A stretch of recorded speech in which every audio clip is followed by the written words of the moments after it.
আইন অনুযায়ী ৩০ নভেম্বরের মধ্যে আয়কর রিটার্ন জমা দেওয়ার বাধ্যবাধকতা রয়েছে, যদিও এই সময়ের মধ্যে রিটার্ন জমা দিতে পারছেন না অনেক করদাতাই। আর নির্ধারিত সময়ের মধ্যে কর পরিশোধ করতে না পারলে রয়েছে নানা ধরনের ভোগান্তিও। তাহলে কি নির্ধারিত সময়ে রিটার্ন জমা দিতে না পারা করদাতাদের সুবিধার কথা বিবেচনায় এই সময় বাড়ানোর সুযোগ আছে? এসব নিয়ে আমাদের আজকের টালিখাতার আয়োজন। আজকের আলোচনার বিষয়, আয়কর রিটার্ন জমা দেওয়ার সময় বাড়বে কি? আলোচনা করতে আমাদের সঙ্গে অনলাইনে সরাসরি যুক্ত হয়েছেন এনবিআরের সাবেক চেয়ারম্যান ডক্টর মোহাম্মদ আব্দুল মজিদ এবং আয়কর আইনজীবী জাহাঙ্গীর আলম চৌধুরী। আপনাদের দুজনকেই স্বাগত জানাচ্ছি আমাদের আজকের আলোচনায়। ডক্টর মোহাম্মদ জাহাঙ্গীর আলম, ডক্টর মোহাম্মদ আব্দুল মজিদ, আপনার কাছে শুরুতে আসি। যে ৩০ নভেম্বরের মধ্যে আয়কর রিটার্ন জমা দেওয়ার বাধ্যবাধকতা রয়েছে, আবার আইন অনুযায়ী বলা আছে যে কেউ যদি চায় তাহলে ১ মাস জরিমানা ছাড়াই বাড়ানোর সুযোগ আছে। এইটি দেওয়া আছে, ব্যক্তিগতভাবে যোগাযোগ করে অনেকে এটি নিতে পারবেন। এর বাইরে আর কি অন্য কোনোভাবে রিটার্ন জমা দেওয়ার সুযোগ, সামগ্রিকভাবে বাড়ানোর সুযোগ আছে? আইনে কি সেরকম কোনো বিষয় উল্লেখ করা আছে? ধন্যবাদ ইব্রাহিম।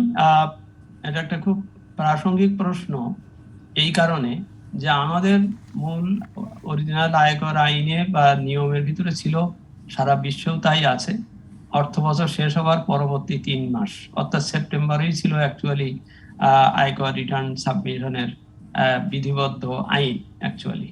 এবং সেই অনুযায়ী আমরা এর আগে 15ই সেপ্টেম্বরকে আয়কর দিবস ঘোষণা করেছিলাম এবং 30শে সেপ্টেম্বর ছিল। কিন্তু বাংলাদেশে দেখা গেছে যে সেপ্টেম্বর মাসটা অত্যন্ত ব্যতিব্যস্তের মাস। প্রাকৃতিক দুর্যোগ, ঝড় ঝাপটা এগুলো হয়, কখনো কখনো অনেকগুলো উৎসব একসাথে পড়ে যেত। এবং সবচেয়ে বড় কথা ছিল যে সেপ্টেম্বর মাসে যদি রিটার্ন দাখিল করতে হয়, সাধারণত অর্থবিধি 30শে জুন পাস হওয়ার পরে অর্থবিধির উপরে ইনকাম ডিপার্টমেন্ট একটা আয়কর পরিপত্র জারি করে, আয়কর পরিপত্র 1। তা দেখা যাচ্ছে যে ওইটা জারি করতে করতে তাদের 2 মাস লেগে যায়। তো 2 মাস লেগে গেলে তখন আর পরের সময় থাকে মাত্র 1 মাস। এই কারণেই পরবর্তীকালে 2009 কি 10 সালে সম্ভবত তারা মনে করলেন যে সেপ্টেম্বর না, এটাকে আর ওই বারবার এত বাড়ানো এটা ঠিক না। এই কারণে তারা পুরো বিষয়টাকে নভেম্বরে নিয়ে গেলেন। নভেম্বরের 30 তারিখ আয়কর দিবস এবং নভেম্বরের 30 তারিখ সর্বশেষ তারিখ। এটা কিন্তু খুব নির্দিষ্ট এবং খুব হিসাবের বিষয়। এই কারণে যে অর্থ বছর শেষ হওয়ার প্রায় 4 মাস পরে, 5 মাস পরে কিন্তু আয়কর রিটার্নের বাধ্যবাধকতাটা আসছে, যেটা আগে ছিল 3 মাস। কেননা আমি রেভিনিউ আর্ন করব, আমারও একটা নিজস্ব সরকারেরও একটা আর্থিক ব্যবস্থাপনা পরিচালনা থাকে। যে রেভিনিউ পাওয়ার কথা 3 মাসের মধ্যে অর্থাৎ সেপ্টেম্বরে, সেটি আরো 2 মাস বাড়িয়ে নভেম্বর। তার মানে সরকারি ব্যবস্থাপনায় এবং আইনে এক ধরনের সংশোধনের মাধ্যমে ইতিমধ্যে বাড়ানো হয়েছে। কিন্তু যে বিষয়টি এখন সারা বিশ্ব এখন উপলব্ধি করছে, অভিজ্ঞতা হচ্ছে যে করোনা মহামারী চলছে। এখন আবার আমরা শুনছি যে ওমিক্রন আবার ছড়িয়ে পড়ছে। আজকে আমরা, আমাদের প্রতিনিধি আজকে বিভিন্ন কর অঞ্চলের অফিসগুলোতে গিয়েছেন, উপচে পড়া ভিড় আমরা একটু আগেও দেখলাম। এই পরিস্থিতিতে আসলে বিশেষ বিবেচনার দাবি রাখে কিনা? কারণ করোনা সংক্রমণ বাড়লে কিন্তু আবারও অন্য সংকট তৈরি হবে। করোনা সংকট বাড়লে সেটা তো এই গত অর্থ বছরের বিষয় হবে না, সেটা তো হবে আগামী অর্থ বছরে তার বিষয়। আর কাগজপত্র জোগাড় করার যে বিষয়টা, 5 মাস অত্যন্ত যৌক্তিক সময়। হ্যাঁ, তো সুতরাং এই গত বছর করোনা ছিল বা এখনো করোনা আছে, দুর্বল ভাবে হোক, সামনে খুব সবল করোনা আসছে, এইসব কথা বলে এই বিগত অর্থ বছরের আয়করের হিসাবের ভিত্তিতে কিন্তু বর্তমান অর্থ বছরের আয়কর রিটার্ন সাবমিট হয়ে থাকে। সুতরাং এখানে এই সময় দেওয়া, তবে হ্যাঁ ওই যে আইনে যেটা আছে যে সবাই যদি দরখাস্ত করে, সবাই না, নিজে নিজে যার দরখাস্ত করে বলতে পারেন 1 মাস সময় নেওয়ার সুযোগও আছে, সেটা তারা নিতে পারেন। আচ্ছা, সেটি ব্যক্তিগতভাবে নেওয়া যেতে পারে। এই বিষয়ে আলাপে আরো আসবো। ডক্টর মোহাম্মদ আব্দুল মজিদ, আমাদের সঙ্গে অতিথি যুক্ত আছেন জাহাঙ্গীর আলম চৌধুরী, অ্যাডভোকেট। তার কাছে একটু আসি যে আমরা দেখছি যে যখন এই মাসের শুরুতেই যখন কর সেবা চালু হলো, কর অঞ্চলের অফিসগুলোতে খুব একটা ভিড় ছিল না বললেই চলে। এখন শেষ দিকে এসে এক ধরনের হুমড়ি খেয়ে পড়া, উপচে পড়া ভিড়। আপনি যাদের সেবা দিয়ে থাকেন, ক্লায়েন্ট যারা আছে, তাদের মধ্যে কী ধরনের পরিস্থিতি দেখছেন? এবং এনবিআরের যে সার্বিক ব্যবস্থাপনা, সেবা দিতে গিয়ে কি মনে হচ্ছে, সব কিছু কি স্বাভাবিক আছে, নাকি এই সময় বিশেষ কোনো বিবেচনার প্রয়োজন আছে বলে আপনি মনে করছেন? ধন্যবাদ আপনাকে। প্রথমে একটা বিষয় আমরা এনবিআর এর একটা একটা আচরণের মাধ্যমে আমরা বুঝতে পারি বিষয় স্বাভাবিক নেই। যেমন প্রতি বছর স্বাভাবিক অবস্থায় একটা কর মেলা হয়ে থাকে, এই বছর কিন্তু কর মেলা হচ্ছে না। অবস্থা স্বাভাবিক থাকলে তাহলে অবশ্যই কর মেলাটা হতো। তাহলে আমরা একটা অস্বাভাবিক পরিস্থিতির মধ্য দিয়ে আমরা আস্তে আস্তে এগিয়ে যাচ্ছি। এখন এই যে টাইমের যে বিষয়টা, এটা আমার কাছে একটি বিষয় মনে হয়, টাইমের বিষয়টা নিয়ে আমাদের সরকার, করদাতা, আমরা যারা আছি আইনজীবী, আমাদের মধ্যে এক ধরনের একটা বিশাল একটা একটা গ্যাপ রয়ে গেছে। যেমন অত্যন্ত দক্ষতার সাথে সরকার একটি কাজ করেছেন, সেটা হচ্ছে আপনার 2020 সালে যখন প্যান্ডামিকের কারণে আয়কর আইনের অধ্যাদেশের 184G একটি নতুন ধারা প্রতিস্থাপন করা হয়। ওই ধারায় বলা হয় প্যান্ডামিকের কারণে বা দৈব দুর্বিপাকের কারণে চাইলে এনবিআর টাইম বৃদ্ধি করতে পারেন। আসলে টাইম যেটা, এটা হচ্ছে পাস বাই দ্য পার্লামেন্ট। কারণ এটা যে আইনটা, আয়কর আইনে যে টাইমটা উল্লেখ আছে, এটা হচ্ছে পার্লামেন্টের আইন। এটা আসলে ইতিপূর্বে যে এনবিআর এনহ্যান্স করতো, ইনফ্যাক্ট এনবিআর এর কোনো এটা এনহ্যান্স করার কোনো ক্ষমতা ছিল না। এটা আমি দুই একটা টক শোতে বলেছিলাম। পরবর্তীতে এটা আইনেই নিয়ে আসা হয়। আইনেই তো আগেই ছিল, কিন্তু একটা একটা প্রজ্ঞাপন জারি করে একটা টাইম এক্সটেনশন করা হতো। তো এখানে যদি এখন গত বছর আমরা যে দুঃখজনক পরিস্থিতি আমরা দেখি, আইনে সুযোগ থাকার পরও এই পাওয়ারটাকে এক্সারসাইজ করা হয়নি। এনবিআর এই পাওয়ারটাকে এক্সারসাইজ করেননি। মানে এই জন্য একটি মামলা এখন হাইকোর্টে পেন্ডিং আছে এবং এনবিআর এর উপর রুল নিষেধ জারি করা হয়েছে। কারণ গত বছরের রিটার্ন দেওয়ার জন্য মার্চ মাস পর্যন্ত ছিল সর্বশেষ সময়। মানে হচ্ছে 30শে নভেম্বর প্রাথমিক পর্যায়ে আপনার যারা রিটার্ন দিতে পারবেন, এটা হচ্ছে স্বাভাবিক সময়। এরপর 2 মাস আপনার ডেপুটি কমিশনার ট্যাক্সেস ওনার নিজস্ব পাওয়ারে উনি সময় দিতে পারেন। এর পরবর্তী 2 মাস, আরো 2 মাস, জি, সব মিলে 4 মাস বাড়তি সময় পাওয়া যায়। সেই জায়গায় মার্চেও হয়নি। তাহলে বলছেন যে এবারের প্রেক্ষাপটে তাহলে সেই প্র্যাকটিসটা আবারও করতে পারে এনবিআর কর্তৃপক্ষ। কিন্তু একটি বিষয় আপনার কাছ থেকে জানতে চাই যে অনলাইনে রিটার্ন দাখিলের একটি সুযোগ তৈরি হয়েছে। যারা জিরো রিটার্ন দেন তারা তো দিতে পারছেনই, যারা রিটার্ন তৈরি করবেন এনবিআরের সেই সুবিধাটি নিতে পারছেন। সেই সুবিধাটা কি আসলে যারা কর দিচ্ছেন তারা নিতে পারছেন? এনবিআর কি সেই সুবিধাটা পুরোপুরি দিতে পারছে, কি মনে হয়? আমরা সর্বপ্রথম দেখলাম 2009 সালে তৎকালীন মাননীয় অর্থমন্ত্রী এবং তার স্ত্রী সর্বপ্রথম অনলাইনে জুন 8-এ রিটার্ন সাবমিট করেন। তখন জুন 8-কে অনলাইনে রিটার্ন সাবমিশনের আওতায় আনা হয়েছিল।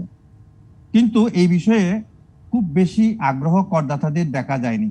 যেটা সত্যি কথা, একটা বিষয় মানতেই হবে, আমাদের মধ্যে যেখানে কর সম্পর্কে সাধারণ অ্যাওয়ারনেস এখনো বিল্ড আপ হয়নি, যেখানে আবার আপনাকে আরো একটা জিনিস বুঝতে হবে, আমাদের NBR within the NBR machinery আমরা কিন্তু ইন্টারেক্টিভ সিস্টেম চালু করতে পারিনি এখনো। আমরা যখন কোনো হিয়ারিং এ যাই তখন দেখা যায় ডিসিটি সাহেব উনি এনবিআর একটা মিটিং এ আছেন, উনি কমিশনার সাহেবের সাথে মিটিং এ আছেন, অর্থাৎ ওনাদের ইন্টারনাল এনবিআর এর মধ্যে এখন আপনার কম্পিউটার সিস্টেম বা ইন্টারনেট সিস্টেম চালু হয়নি। তো সাধারণ মানুষের কাছে ফলে যেটি বোঝাতে যাচ্ছেন এক ধরনের ঘাটতি তো আছেই, যে অভ্যন্তরীণভাবে ওরা এখনো পুরোপুরি সক্ষম হয়ে ওঠেনি এবং যারা করদাতা তাদের পুরোটা নেওয়ার জন্য যে অবকাঠামোগত সুবিধা সেইটিও এপাশ থেকে হোক ওপাশ থেকে হোক কোনোটা পুরোপুরি তৈরি হয়নি। ডক্টর মোহাম্মদ আব্দুল মজিদ, আপনার কাছে আসি তাহলে। যে এনবিআর আয়কর রিটার্ন নেওয়ার জন্য যে অনলাইন ব্যবস্থা চালু করেছে, বেসরকারি পর্যায়ে বিভিন্ন প্রতিষ্ঠান এই সেবাটি দিচ্ছে,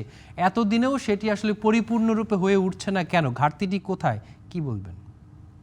এটা হচ্ছে কি একটা সফটওয়্যার বেসড সিস্টেমের ব্যাপার এবং উভয় পক্ষের প্রশিক্ষণের একটা ব্যাপার। আমি এনবিআর এর দিক থেকেও বলি, এনবিআর যে এটা চালাবে, যেমনটি জাহাঙ্গীর সাহেব বললেন, ওদের নিজেদের মধ্যেও একটা ইন্টারঅ্যাক্টিভ এবং ওয়েল স্কিল গড়ে ওঠা দরকার। আরেকটা হচ্ছে যে যারা জমা দেবেন তাদেরও, আমি যতদূর জেনেছি যে গত বছর কি বলে জোন 6-এ এটা ছিল, এবার প্রায় জোনগুলোতে কিছু কিছু করে এটা পরীক্ষামূলকভাবে চালু করা হয়েছে। কিন্তু এ কথা ঠিক, এই জাতীয় জিনিস অনলাইনের ব্যাপারে হচ্ছে করের মতন একটা রিটার্ন সাবমিশনের ব্যাপারে কিছু কিছু তথ্য আছে, কিছু কিছু বিষয় আছে, একবার আপনি এন্ট্রি দিয়ে ফেললে তারপরে আবার ওইটাই করা যেত। সুতরাং অর্থাৎ সিস্টেমের ভিতরে কিছু কিছু গ্লিচ আছে, কিছু সিস্টেমেটিক প্রবলেম আছে, যার জন্যই এখনো অনেকে অভ্যস্ত হয়ে উঠতে পারেননি। এটা এটা এটা আমার মনে হয় আরো 1 বছর 2 বছর এভাবে ট্রাই অ্যান্ড এররের ভিতর দিয়েই এটা যাবে। এটা কিন্তু স্বয়ং সম্পূর্ণভাবে এক নাগাড়ে এটা চালু করা যায়নি বা চালু হয়নি, তবে এটা কিছু সহায়তা করছে, এটা ইয়ে করছে। সেই জন্য আমি বলি, কিছুক্ষণ আগে জাহাঙ্গীর সাহেব যেটা বললেন 184 যেটা যে যে যে যে সেভিং ক্লজটা আছে 2020 সালে দেওয়া হয়েছে, আমি মনে করি এনবিআর তার আশ্রয় নিয়ে, তার সুযোগ নিয়ে, পরিস্থিতির বিবেচনায় তারা করতে পারেন। আমি আগে যে কথাগুলো বলছিলাম সেটা বলছিলাম তৎকালীন সময়ের বা কিন্তু ডক্টর মোহাম্মদ আব্দুল মজিদ, যে এরই মধ্যে কিন্তু এনবিআর এর চেয়ারম্যান এবং যে সংশ্লিষ্ট যে মেম্বার আছেন তারা কিন্তু স্পষ্টভাবে জানিয়ে দিয়েছেন যে এবার সময় বাড়ানো হচ্ছে না, এবং পরিপত্র এক ধরনের, মানে পরিপত্র বলতে সেটি না, সরাসরি অফিসিয়াল যে নির্দেশনা সেটি জারি করে জানিয়ে দেওয়া হয়েছে এবার 30 নভেম্বরের বাইরে যাচ্ছে না। সেই জায়গায় বিবেচনা করার অবশ্যই সুযোগ আছে। এই নিয়ে আরও আলোচনা করবো আপনাদের সঙ্গে, বিরতির সময় হয়েছে আমাদের। আলোচনায় যুক্ত হয়েছেন ডক্টর মোহাম্মদ আব্দুল মজিদ এবং জাহাঙ্গীর আলম চৌধুরী। জাহাঙ্গীর আলম চৌধুরী, আপনার কাছে যদি একটু ফিরে আসি, যে আইনের যে সুযোগ সেটি আপনি বলছিলেন যে এনবিআর সেই সুযোগটি কাজে লাগাতে পারে, কিন্তু পাশাপাশি একটি বিষয় একটু জানতে চাই আপনার কাছে, যে শহরে করদাতাদের বড় একটি অংশ বসবাস করে, কিছু আছে বিভাগীয় এবং জেলা শহরগুলোতে, কিন্তু করযোগ্য লোকের একটা বড় অংশ বসবাস করেন প্রান্তিক অঞ্চলে, মফস্বল অথবা গ্রাম অঞ্চলে, সেখানেও করযোগ্য লোক আছে। তাদের কাছ থেকে কর নেওয়ার জন্য বিশেষ কোনো পদ্ধতি কি আছে? মানে অনেকদিন ধরে আপনি আয়কর প্র্যাকটিস করছেন, আয়কর আইন, যার কারণে আপনার কাছে জানতে চাওয়া, কি বলবেন? আসলে আমাদের যাদের ট্যাক্সেবল ইনকাম এক্সিড করে এর অধিকাংশই হচ্ছে শহরে চলে আসে। সাধারণত যারা মোটামুটি সলভেন্ট, ওরা শহরে ওদের প্রত্যেকের একটা অবস্থান থাকে, কিন্তু গ্রামে যারা মানে অন্যান্য পেশার সাথে, গ্রামে যারা গ্রামীণ পেশার সাথে জড়িত, তাদের আসলে কারো ট্যাক্সেবল লিমিট এক্সিড করে না, হয়তো হলেও খুব ছোটখাটো, খুব কম সংখ্যায়, তারা খুবই কম। আর যেমন গ্রামে যদি কেউ একটা মানে কন্ট্রাক্টর হিসেবে ব্যবসা করে বা সাপ্লায়ার হিসেবে ব্যবসা করে, তাহলে ওর একটা এনলিস্টমেন্ট থাকে, ও হয়তো শহরের একটা অ্যাড্রেসে ও এগুলি করে, গ্রামে কাজটা করে। তো সুতরাং গ্রামে এখনো পর্যন্ত আমি মনে করি গ্রামে, অর্থাৎ আপনি যেটা বলতে চাচ্ছেন যে সার্কেল প্রতিস্থাপন করা গ্রামে গঞ্জে, থানায়, উপজেলায়, এই পরিস্থিতি বোধহয় এখনো হয়নি। আর তাছাড়া এমনি বর্তমান যে অবস্থা, আমাদের সার্কেলগুলিকে ডিসেন্ট্রালাইজ করা হয়েছে আপনার এনবিআর এর বিভিন্ন কর আহরণকারী আপনার ইয়েগুলিকে, কিন্তু এইটাকে হচ্ছে কিটা কি, আসলে একজন ডিসিটি 4টা সার্কেলের 2টা 3টা সার্কেলের দায়িত্বে আছে। তার মানে হচ্ছে কি, আসলে এটার কারণে প্রমোশনটা হয়তো তাড়াতাড়ি জয়েন্ট কমিশনার, এডিশনাল কমিশনার বা কমিশনার বা মেম্বার হওয়ার একটা সুযোগ হচ্ছে। কিন্তু আসলে ওনার যে একজন ডিসিপি যখন 3টা সার্কেলে গিয়ে কাজ করে, তাহলে উনি আসলে একটা সার্কেলে বসে যদি ওই 3টা সার্কেল একাত্র হতো, আমি মনে করি কিছু কিছু ক্ষেত্রে অ্যামালগামেশনের প্রয়োজন আছে, এখানে আরো ডিসেন্ট্রালাইজেশনের দরকার নেই। তাহলে কি কর বাড়বে, কর আহরণ বাড়বে? এখন আগে একজন যে কাজটা করত, এখন 3টা সার্কেলে একই ব্যক্তি কাজটা করছেন। এখন আমাদের এখানে একজন স্টেনো পর্যন্ত 2-3 জায়গায় কাজ করে। এইটার দ্বারা কি কর বাড়ার ভিত্তি? আমার করদাতার সংখ্যা তো এইভাবে বাড়ার কোনো স্কোপ নাই। আর আমি আরেকটা বিষয় প্রসঙ্গে আমি একটু আসতে চাই, সেটা হচ্ছে সময় বৃদ্ধির সাথে রেভিনিউর খুব একটা সম্পর্ক থাকবে না। কারণ যারা প্রান্তিক করদাতা, যারা 5,000 টাকা, 3,000 টাকা এবং 4,000 টাকা ট্যাক্স দেবে, ওরা হয়তো যদি সময় নেয় তাতে খুব বেশি কিছু রেভিনিউ আসে না। আর ট্যাক্সের যে একটা বিরাট অংশ, আপনার 75% ট্যাক্স আপনার অ্যাডভান্স ট্যাক্স হিসেবে দিয়ে দিতে হয়, কারণ এখানে 4টা কিস্তিতে ট্যাক্স পরিশোধ করার নিয়ম। যে প্রথমে আমার এই যে সেপ্টেম্বরের 15 তারিখ, ডিসেম্বরের 15 তারিখ, মার্চের 15 তারিখ এবং জুনের 15 তারিখের মধ্যে আমাদের 4টা কিস্তিতে যে রিটার্নটা আপনি আপনার নভেম্বরে সাবমিট করবেন, এই 4টে কিস্তিতে ট্যাক্সটা পরিশোধ করতে হয়।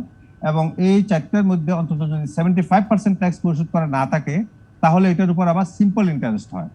তো সুতরাং এখানে রেভিনিউ সাথে টাইম না বাড়ানো কোনো যুক্তি থাকতে পারে না। জি, খুবই চমৎকার যে অগ্রিম আয়কর দেওয়ার যে বিধান আছে সেইটির কথা আপনি স্মরণ করে দিয়েছেন ডক্টর মোহাম্মদ আব্দুল মজিদ। যে বিষয়টি আসছে, তাহলে তো এনবিআর এর কাছে অনেক সুবিধা আছে এবং যুক্তিও আছে রিটার্ন দাখিলের সময়টা একটু বাড়ানোর, এই বিষয়ে আপনি একটু মন্তব্য করবেন।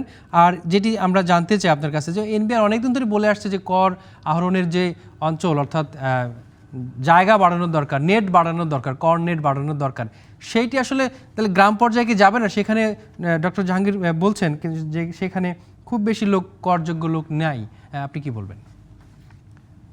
ধন্যবাদ। সময় বাড়ানোর বিষয়টির ব্যাপারে আগে বলি।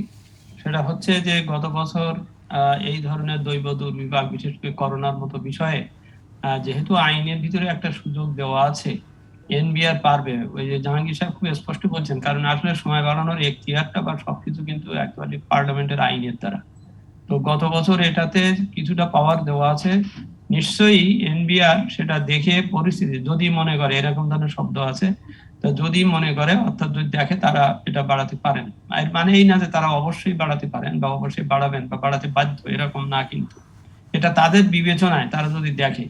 আমাদের বাংলাদেশের সংস্কৃতিতে নিয়মটা হচ্ছে আপনি বৃহস্পতিবারে যে কাজটা করতে হবে সেটা যদি আপনি সোমবারে বলে ফেলেন যে না বৃহস্পতিবার না, ওটা শনিবারে করা যাবে, তাহলে কিন্তু ওই সোমবারের থেকেই ওই ভদ্রলোক স্লো হয়ে যাবেন, কাজ করবেন না, না করে করে উনি সময়টা নেবেন, যে সময় তো বেড়ে গেছে।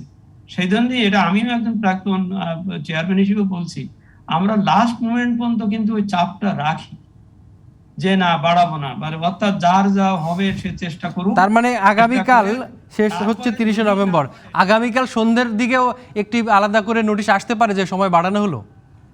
গত বছর কিন্তু একবারে লাস্টে রাত 9টার সময় কিন্তু চেয়ারম্যান জানিয়েছিলেন যে বাড়ানো হলো, গত বছর আমার যতদূর মনে পড়ে, এটা স্বাভাবিক। সুতরাং আমি এটা বলছি না যে, কাউকে আবার বলছি না যে এই ধারণায় থাকা ঠিক না যে তিনি একটু পরে বাড়াবেন। আমি মনে করি যার যেটুকু করা সম্ভব তিনি সেটা দেবেন। তারপরেও তো 1 মাস বাড়ানোর তো সিস্টেম প্রত্যেকের আছে, সেটা দেবেন। অর্থাৎ কর রিটার্ন সাবমিশনের ব্যাপারে চেষ্টা, তদবির, প্রয়াস, প্রচেষ্টায় যেন কোনো স্লোনেস না আসে। হ্যাঁ, স্লোনেস আসলে হচ্ছে কি, আমি বলি এটা উভয়েরই, সরকারেরও রাজস্ব প্রাপ্তিতে যেমন দেরি, যিনি দেবেন তিনি কিন্তু একটা মানসিক চাপে থাকেন রিটার্নটা সাবমিট না করা পর্যন্ত, না হওয়া পর্যন্ত। আমি মনে করি তিনি তার মানসিক চাপ থেকেও মুক্ত হন এবং সরকারও সময় মতন রিটার্ন পান। হ্যাঁ, তারপরও যদি এরকম পরিস্থিতি হয়, অমিক্রণ দেখা যায় যে ঘাড়ের উপর এসে চেপে গেছে বা পারলাম না, তার জন্য তো সুযোগ আছে, আইনের ভিতরে সুযোগ আছে। সুতরাং এটা সম্পূর্ণ এনবিআর এর বিবেচনার মধ্যে থাকুক, যে তারা পরিস্থিতি বুঝে দেখে সিদ্ধান্ত নেবেন। কিন্তু সুযোগ আছে মনে করে সুযোগ দেওয়া হবে বা হবে এই ধরনের একটা ধারণা পোষণ করে কিন্তু স্লো হওয়াটা ঠিক না, আমি মনে করি। জি, তাহলে শেষ পর্যন্ত পরের যে প্রসঙ্গটা বললেন, জি জি জি, ছোট করে বলুন, আমাদের সময় একদম শেষ দিকে। গ্রামেগঞ্জের বিষয়টা, গ্রামেগঞ্জের বিষয়টার ব্যাপারে 2008 সাল থেকে আমরা কিন্তু প্রতিটা উপজেলা লেভেলে 2 দিন করে কর মেলা করতাম, এবং সেই কর মেলা থেকেই ওই স্থানীয় লোকেদের কর দেওয়ার যে সেবা সুযোগ সেটা দেওয়ার। জাহাঙ্গীর সাহেব খুব যথার্থই বলেছেন, গ্রামে যে লোকের কর দেওয়ার সম্ভাবনা আছে তার শহরে বাড়ি আছে। জি, সেই অর্থে কর আহরণ, কর নেট বাড়ানোর যে প্রচেষ্টা, সেটি অবশ্যই এনবিআরকে অব্যাহত রাখতে হবে। ডক্টর মোহাম্মদ আব্দুল মজিদ এবং জাহাঙ্গীর আলম চৌধুরী, আমাদের আজকের আলোচনার সময় ফুরিয়ে এসেছে। অসংখ্য ধন্যবাদ আপনাদের দুজনকে আজকে সময় দেওয়ার জন্য। ইসলাম ব্যাংক তালিকা আজ এই পর্যন্তই, সঙ্গে থাকবে।